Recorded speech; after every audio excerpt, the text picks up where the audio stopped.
You can order your Godzilla figures at Big Bad Toy Store at the link in the description. Kaiju, Dragon Ball, Pokemon, and more. It's Steven's Toy Reviews.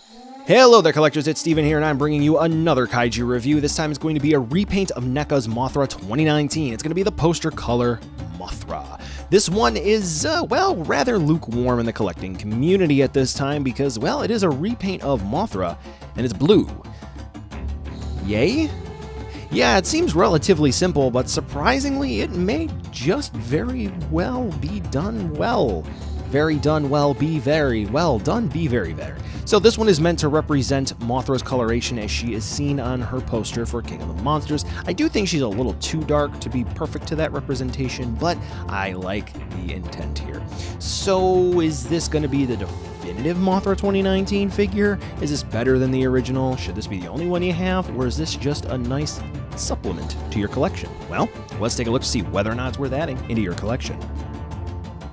Overall, I do have to say here that for the sculpt, Mothra does look very good. Unfortunately, there were some concerns that they didn't really address, but it's a repaint, so it is what it is. Such as the antennae being molded into the actual body. They're not, out and fluffy like they maybe should be for a moth.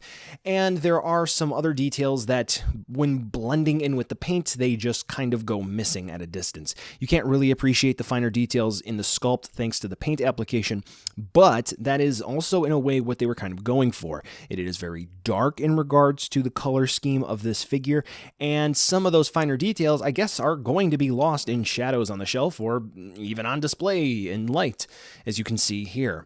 But what is really nice to see is that even though some of those details on the sculpt are in fact missing, they did make up for this in some areas, like adding some more details on the wings, which are really, really well done.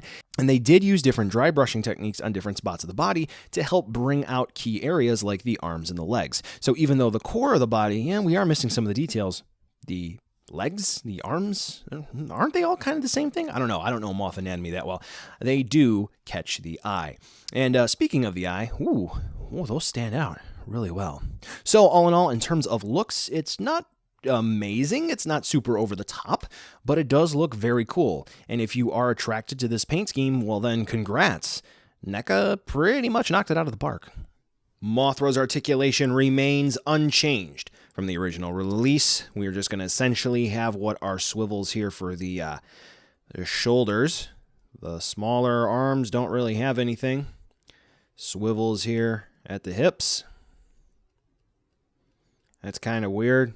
Anyway, we do have hinged fore and hind wings. The hind wings like to move up more so than down. The fore wings, they do move down, not too much. They are loose on mine. A little bit more than the vanilla Mothra, but it is what it is. Do take note that these are not on swivels at the base for where they plug into the body. If I remember correctly, this is actually a square peg where they plug into the body. Why? Who knows? Anyway, we do have the Cocoon Base as an accessory, which you have already seen. This is going to be the same as the original. The paint is just a little different. It seems like the only real difference is they were a little more heavy-handed on the metallic blue at the tips of the cocoon. And then we do have the support stand, which I think they could use differently. But anyway, you just push that in for Mothra, and then you just plug it in here. Should definitely have been adjustable, but it is what it is. So we'll include a couple more shots of the Cocoon Base here while just recording. I am twisting and turning and spinning Mothra by the support arm.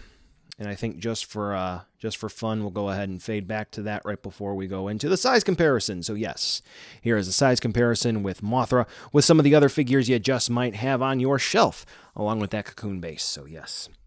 The reason why I don't have it with a support stand is because it gets really, really tall, and you're not really going to be able to see it well in frame. You're not able to get a good feel for the overall size of Mothra here.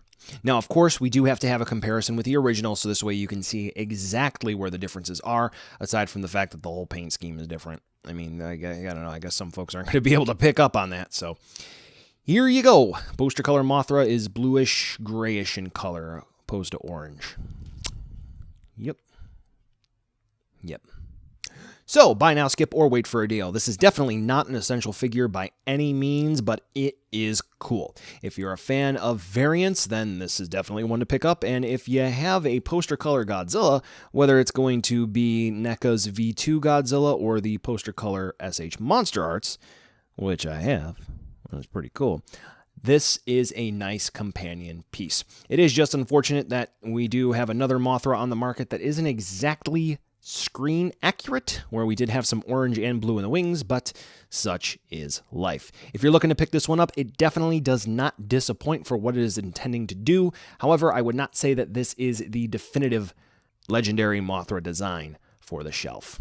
I think this is a neat addition. Well, collectors, that brings us to the end of the video today, and I just wanted to take a second to thank you so much for watching. Now you've heard a lot from me, I'd like to hear a little bit from you. Drop in the comments down below whether or not you liked it, you hated it, or maybe you were somewhere in between. I also want to take an extra second here for a nice, humongous thank you to all the patrons for SDR over the last month who have really helped the channel grow into what it can be today. So to all of you, 2 big thumbs up. Thank you very much. And now the end card should be popping up, which will give you a few clickable links, like maybe to subscribe or head on over to my Patreon, or some short URLs like to my social media or to my Teespring store. There's also a video I hand-selected for you, so if you want to watch another STR video, I hand-selected some good content for you to watch, so definitely check out that video. Thank you again so much for watching, and I'll catch ya in the next video.